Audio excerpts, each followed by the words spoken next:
This happened in October of 2019 in a stretch of forest outside Forks, Washington. I won't give the exact trail name. I still hike, but I avoid that area completely now. I went alone. That's the first mistake everyone points out when I tell this story. But solo hiking wasn't new to me. I'd been doing it for years. Overnighters, multi-day trips, off-grid trails. I liked the quiet. I liked the way the woods stripped things down to the basics. Food, water, shelter, daylight. This trip was supposed to be easy. 2 nights, 1 established trail, 1 offshoot loop. No bushwhacking, no risks. The trailhead parking lot was empty when I arrived just after sunrise.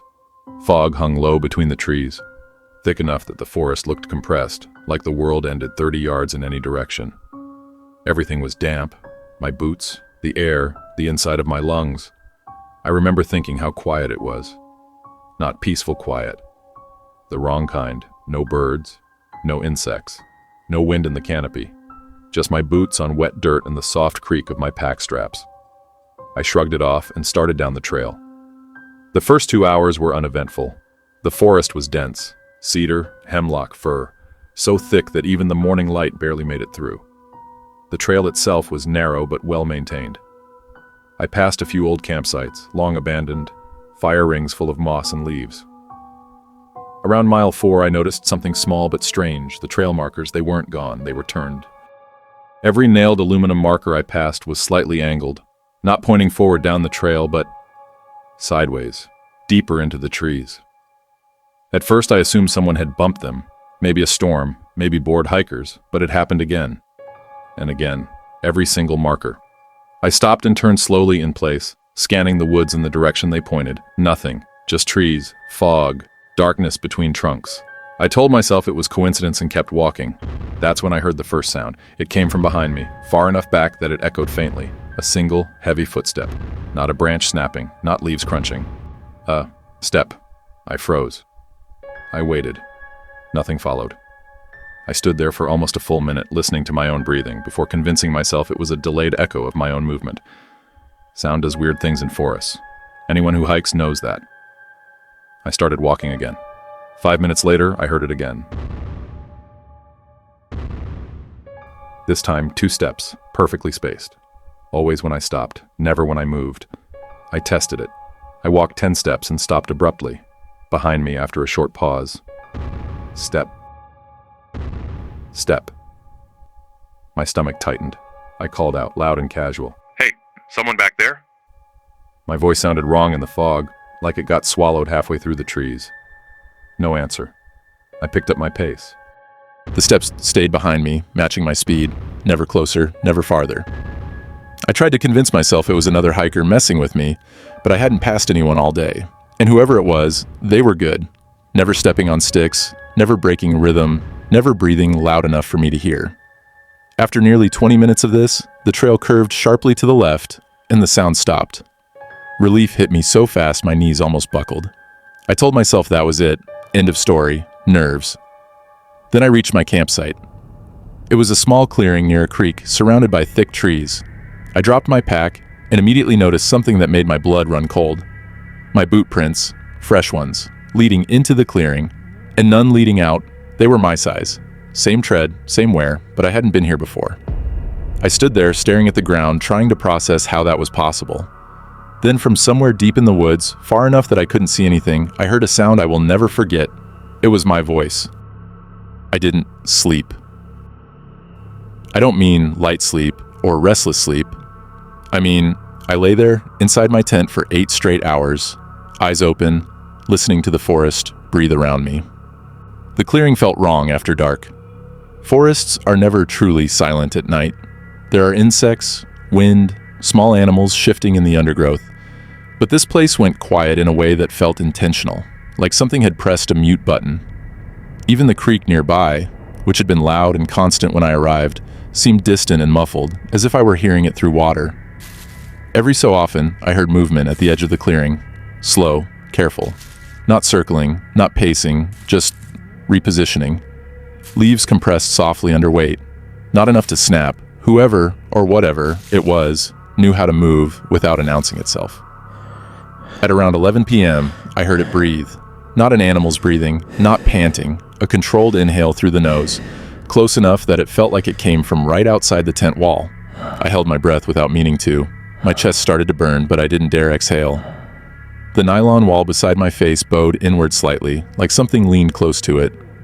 Then, in a voice so quiet I almost convinced myself I imagined it, I heard myself say my own name. Not shouted, not whispered, spoken normally. I don't know how long I stayed frozen like that. My hands had gone numb. My jaw hurt from clenching it. Eventually, the presence moved away. I didn't unzip the tent. I didn't look out. I didn't check my phone. I just waited for daylight. When morning finally came, the fog was even thicker than before. The trees were vague shapes, their tops swallowed completely. Everything smelled damp and old, like wet fabric that never dries. I unzipped the tent slowly. The clearing was empty, but the ground told a different story. There were footprints everywhere. Not mine. Bare feet. Longer than mine. Narrow. Deep impressions at the heel, shallow at the toes, like the weight distribution was wrong, like whoever made them didn't walk the way people do.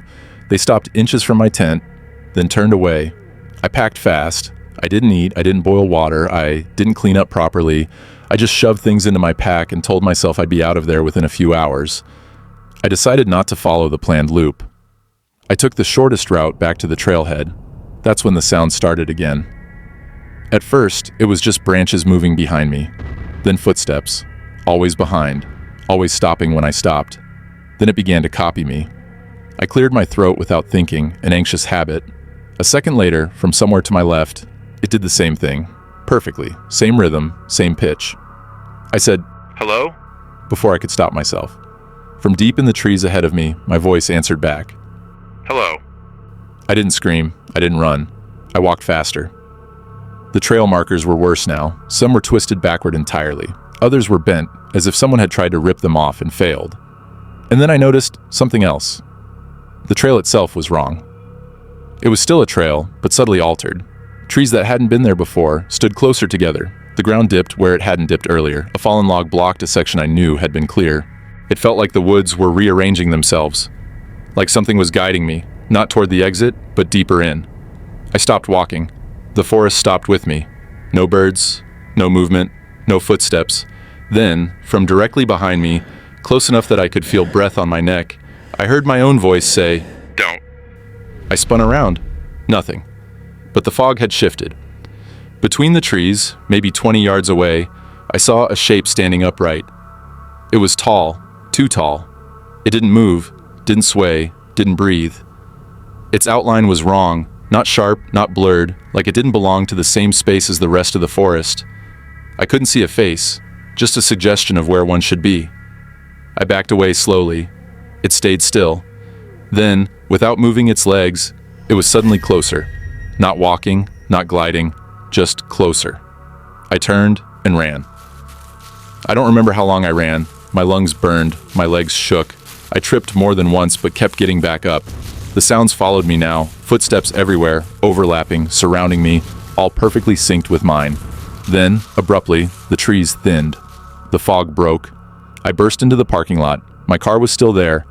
I threw my pack into the trunk, slammed it shut, and got inside. My hands were shaking so badly I dropped my keys twice before managing to start the engine. As I pulled out, I looked in the rearview mirror. At the edge of the tree line, something stood watching. It raised a hand and waved.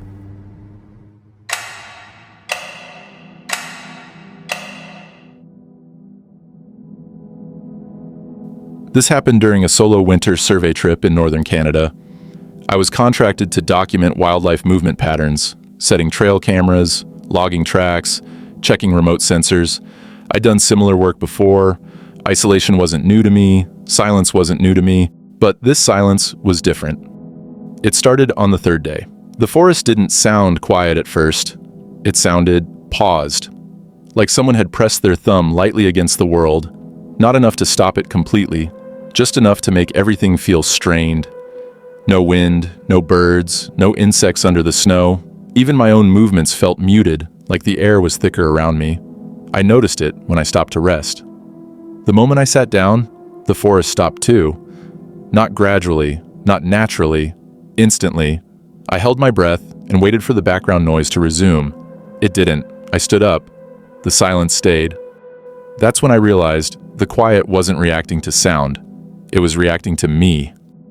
I continued hiking toward my next waypoint, checking behind me more often than I'd admit.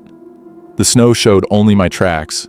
No animal prints, no disturbances, no signs of life beyond the trees themselves. After an hour, I reached a small clearing where I'd placed a camera 2 weeks earlier.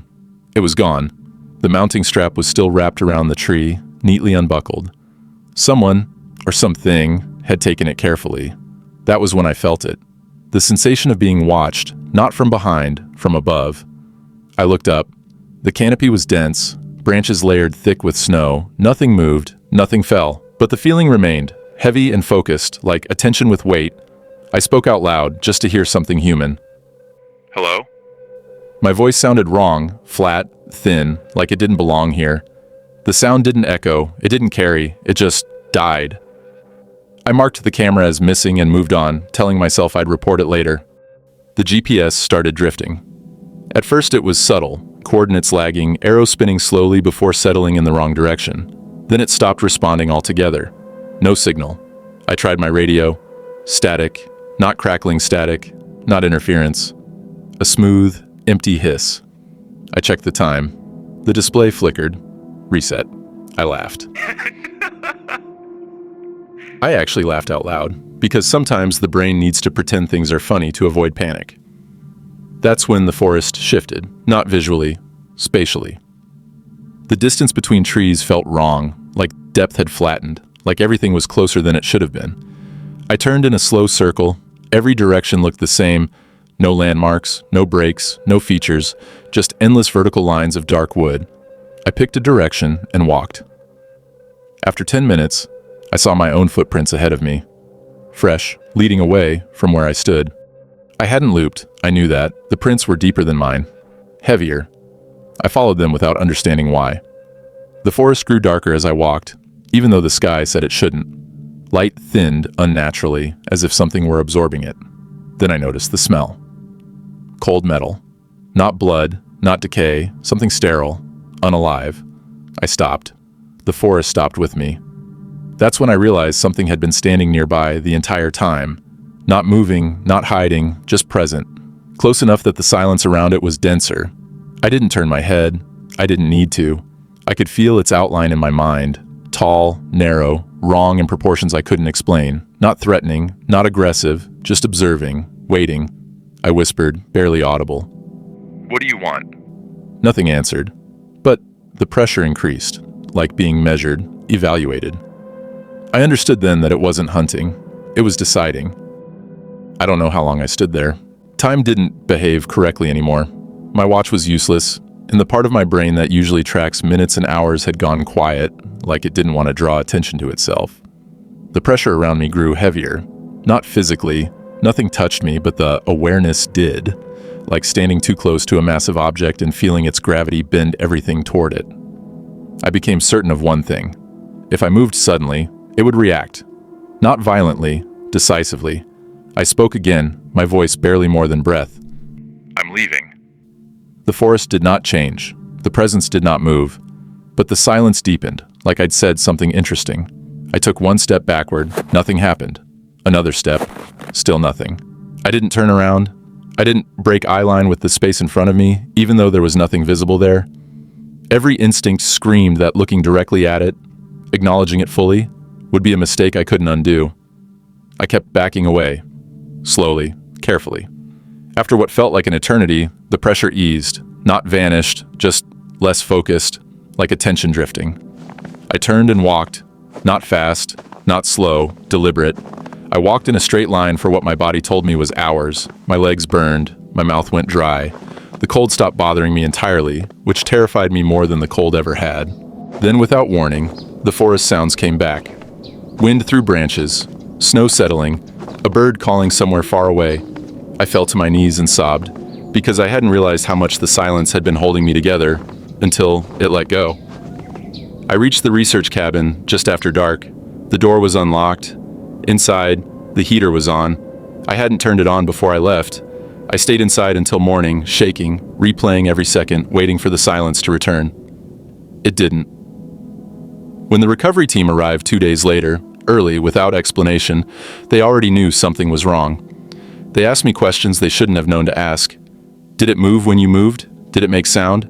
Did it feel curious? One of them, a woman who wouldn't meet my eyes, finally told me the truth. There are places She said. that aren't empty just because we don't understand what fills them. I was removed from the program. My report was edited before submission. My missing camera was never mentioned. Neither were the footprints. Months later, I received an envelope with no return address. Inside was a printed satellite image of the forest. One spot was circled in red. Beneath it, handwritten, were 4 words. You were not selected. I don't go into deep wilderness anymore. But sometimes, late at night, when everything is quiet, too quiet, I feel that pressure again. Like something far away has remembered me and is checking to see if I'm still where it left me.